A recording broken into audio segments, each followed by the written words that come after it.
buenos días al resto del mundo aquí en esta Z101 con nuestra receta médica de la Z, el cual presentamos todos los días a las 11 como una contribución de la Z101 a la educación médica en salud del pueblo dominicano. Y la receta médica como el programa más oído de lo que se refiere a medicina de aquí, de nuestro país, pues tenemos estructurado de manera que los miércoles son cardiológicos, ¿no? Aunque de vez en cuando, como estamos entrelazadas con las demás subespecialidades, porque el paciente se ve de manera integral, traemos más que otro subespecialista. Hoy tenemos un cardiólogo internista, hemodinamista, ¿no? El doctor Juan Alfonso Sánchez. Él es de la nueva camada de hemodinamistas que está trabajando aquí en el país a favor de todos nuestros pacientes. Y bueno, queremos darles la bienvenida. Él forma parte del staff del Instituto Dominicano de Cardiología, de ese servicio 24/7 que tenemos. Quiere decir que en las 24 horas del día, los 7 días de la semana, tenemos el servicio de hemodinamia disponible para cuando el paciente lo necesite. Buenos días, doctor Sánchez. Buenos días, doctora Ureña. Un placer.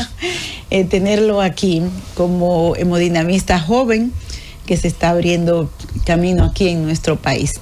Bien, pues vamos a abordar varios temas. Uno de ellos, doctor, es el paciente que tenemos, que es un verdadero dolor de cabeza, el paciente con hipertensión arterial resistente. ¿Y qué es esto, señores? Bueno, esto constituye un verdadero problema, no solamente para el paciente, sino también para nosotros como médicos, que nos preocupamos cuando tú tienes un paciente en dosis máxima de por lo menos 3 medicamentos, incluyendo un diurético en dosis máxima, y el paciente aún así no cede la hipertensión y sigue hipertenso. Y como sabemos, la hipertensión arterial es uno de los principales factores de riesgo para la enfermedad cardiovascular. ¿Qué quiere decir? Que cuando usted tiene una hipertensión, que lo llamamos el enemigo silencioso, porque él puede ser que esté causando daño en su corazón, en su riñón, en su visión, y usted no lo sabe, porque es silencioso, ¿no? Nosotros, le digo al oftalmólogo, ellos tienen el glaucoma, que es su enemigo silencioso. Exacto. Nosotros tenemos a la hipertensión. Entonces, cuando tenemos un paciente que no cede, ¿no? Y nosotros afanándonos, ¿no? Porque realmente queremos bajar el riesgo de ese paciente. Ya no con medicamentos, sino ya modernamente existen técnicas, ¿no? Que se han probado y que pueden mejorar esa situación. Una de ellas es la desnervación renal. Exacto. Doctor, ¿qué es eso? Si está disponible aquí en el país, ¿qué podemos hacer? Mire, es una técnica que se ha estado utilizando desde los años 2009, 2010, cuando se iniciaron los primeros estudios con un estudio que se llama Simplicity Flex de hipertensión en 1.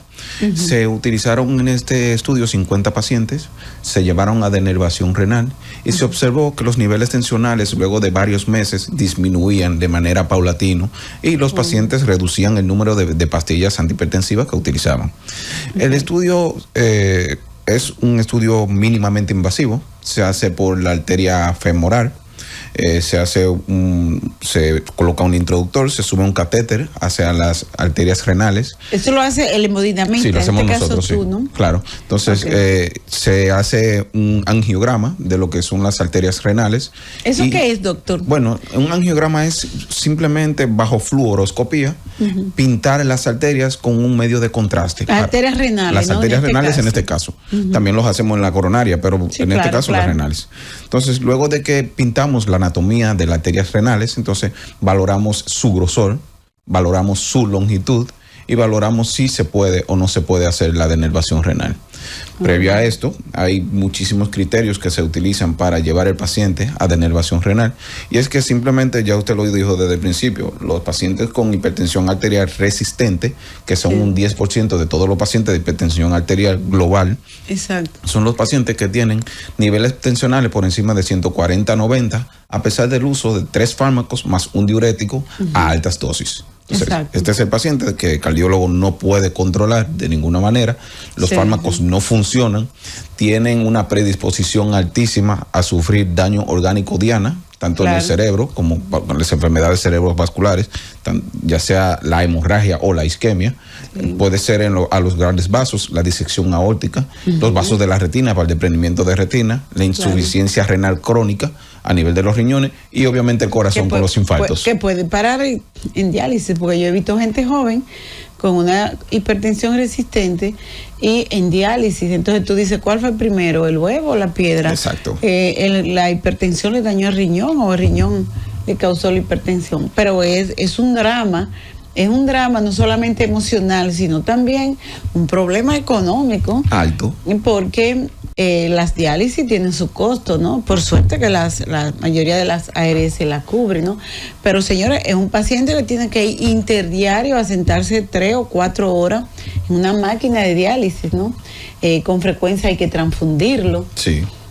O sea que tiene que ponerse medicamentos. O sea que es un drama humano y económico, ¿m?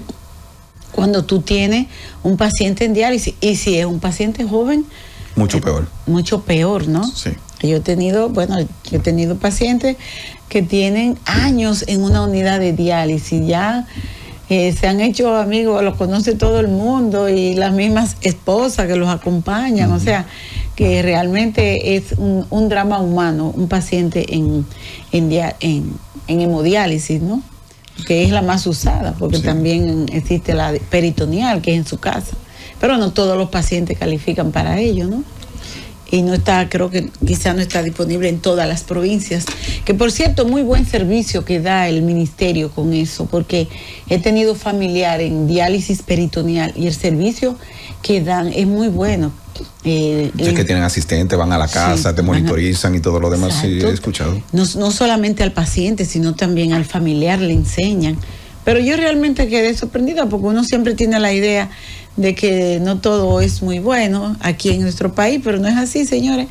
Ese servicio de hemodiálisis, de diálisis peritoneal, que es más fisiológica, dicho sea de paso, ¿no? Es muy bueno. No sé si habrá cambiado. Sí. Bien, pues nada, doctor. Entonces, esto es un método invasivo, ¿no? Sí, claro. Se hace rápido y fácil, ¿no? Mira, en un principio ha variado en unos cuantos años, porque el primer catéter era monopolar. ¿Qué quiere decir eso? Que es simplemente un solo polo que hace lo de la ablación. Entonces tú tenías que dirigir el catéter de adelante hacia atrás, de atrás para adelante, para cubrir toda la arteria. Entonces te tomaba mucho tiempo. ¿Y qué es la ablación? Recuérdate que hablamos para el público que no es médico. Mira, ¿no? La ablación es simplemente tratar de, con radiofrecuencia, quemar los nervios de adentro de la arteria. Entonces, las arterias tienen 3 capas, la íntima, la media y la adventicia. Justo en la adventicia es donde están todas las terminaciones nerviosas aferentes y eferentes a nivel del riñón. Exacto. Y con la ablación lo que queremos llegar es simplemente a destruir los nervios. A la adventicia, ¿no? Sí, exacto. Entonces, ¿qué se hace? Se hace calor local, se quema la parte de la íntima de la arteria, eso se produce una inflamación y el calor destruye entonces el sistema nervioso. ¿Qué pasa? Al no tener el sistema nervioso simpático, que es lo que produce la hipertensión arterial, entonces la presión arterial tiende a bajar porque ya no tiene ese estímulo que tenía al principio. Ese fisiológicamente, o sea, nosotros tenemos 2 sistemas, uno acelera y uno... Exacto. Un simpático y un parasimpático. Exacto, el que acelera es el simpático, por eso todo el que ha acelerado le dicen simpático, ¿no? Y el parasimpático, que es el que desacelera o enlentece. Exacto. Entonces, basado en ese criterio, es que se ha hecho la denervación renal en estos pacientes. Entonces, algo muy importante, doctor. ¿cuál ha sido el resultado a nivel mundial de la denervación renal, ¿no? Porque nosotros nos basamos en las evidencias, medicina basada en la evidencia. Entonces tenemos que ver si efectivamente el método es exitoso y con poco riesgo, tanto a largo como a corto plazo, ¿no? Eso se hace una vigilancia post también de todo procedimiento, ¿no? Mira, se han hecho aproximadamente de 8 estudios a lo largo de los años, estudios multicéntricos, al principio con pocos pacientes, porque era una técnica nueva, y luego se fue incrementando la cantidad de pacientes que eran enrolados en los estudios. Y se ha demostrado, por ejemplo, en el Simplicity Hypertension 2, se utilizaron o se valoraron 106 pacientes, llevándose a dos brazos, 50 y tantos pacientes a denervación renal y los otros a control. Y se observaron que en el grupo de denervación renal, pues obviamente los niveles tensionales iban bajando de manera paulatina conforme pasaba el tiempo. Exacto. Entonces, en el brazo control, pues obviamente no, porque simplemente era resistente y nada más con fármaco. Entonces, se observó que en el grupo de los pacientes que sí se denervaron las arterias renales, se disminuyó el número de fármacos e incluso hubo pacientes que se les retiró la terapia farmacológica. Oh, pero eso es excelente. O sea, que ha sido exitoso. ¿Y qué complicaciones? Por todo procedimiento, por poco que tenga, todo procedimiento puede tener complicaciones. Tenemos 3 complicaciones que están descritas en todos los libros. Una de ellas es la disección de la arteria renal, que es la separación de las capas de las arterias, que nosotros mismos podemos resolverlo mediante la implantación de un stent, si suele pasar. Claro. La estenosis de la arteria renal, que lo resolvemos con nitroglicerina intraarterial, que es un vasodilatador potente. Ahí mismo. Ahí mismito, ahí en isofacto en el momento. Y tenemos las complicaciones propias del punto de punción, que es el sangrado, el hematoma y todo lo demás. La infección. Que eso se resuelve. Por lo regular no hemos evidenciado infecciones a nivel del punto de punción, ya que últimamente lo que se está haciendo es que la punción se está haciendo sonodirigida, o sea, una sola punción. Antes, a la ciega, muchas veces no se veía por dónde era que venía la arteria, entonces puncionábamos varias veces, puncionábamos venas y arterias al mismo tiempo, provocándose una cosa que se llama pseudoneurisma. Entonces, ahora, como lo podemos ver con el sonógrafo, pues obviamente una sola punción y ya está. Claro. Pero mira qué interesante. Bueno, si hay evidencia de que el procedimiento es exitoso, entonces una pregunta, la pregunta del millón. ¿Por qué aquí en República Dominicana yo no he visto tantos pacientes que se entusiasman para hacérsela? No sé si es que las ARS no las cubren, no sé si resulta costoso para los pacientes, o no sé, pero realmente no he visto como pacientes que me han dicho que se la han hecho, ¿no? Mira que lo que pasa, hay primero que descartar que sea una hipertensión arterial resistente real, porque hay causas de hipertensión arterial que son reversibles, como el feocromocitoma, el hiperaldosteronismo primario, la estenosis de la misma arteria renal. Exacto. Son procesos reversibles de hipertensión arterial. El paciente debe de descartársele toda forma estudiarlo, de hipertensión arterial secundaria y luego cumplir unos criterios que son lo que te voy a comentar ahora mismo. Sí. Mira, el paciente tiene que tener un filtrado glomerular por encima de 45 mililitros por minuto.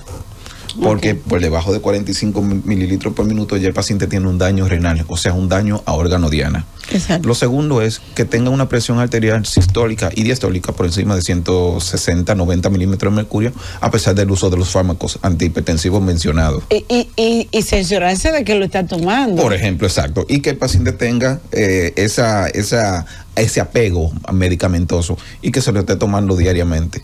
Y que tenga tolerancia al tratamiento, que es lo que buscamos en cada paciente. Claro. Entonces, cuando ya tenemos todo eso descartado y sabemos que el paciente tiene apego al tratamiento, que ni siquiera tomándose la pastilla puede disminuir los niveles tensionales, que cumple con el criterio de que la tasa de filtración glomerular está por encima de 45 mililitros, también entonces tenemos ahora criterios anatómicos. O sea, no es muy fácil de elegir el paciente candidato para la denervación renal. Ah, sí. ¿Y por qué? Hay que hacer una angiotomografía, antes de comenzar el procedimiento, para darnos cuenta de que los vasos tienen que ser de adecuado calibre. Debe de medir mayor de 3 milímetros las arterias para poder entrar el catéter, que es más o menos 2.5 milímetros. Sí. Y la longitud del vaso debe ser mayor de 20 milímetros. O sea, no todos los pacientes tienen estas características anatómicas a nivel de las arterias renales. Ok. Bueno, doctor, eso puede ser una limitante, ¿no? Sí. Bien, nos vamos a la pausa y cuando regresemos vamos a continuar conversando con el cardiólogo hemodinamista, el doctor Juan Sánchez, con un tema tan interesante como es la desnervación renal en pacientes con hipertensión resistente al tratamiento.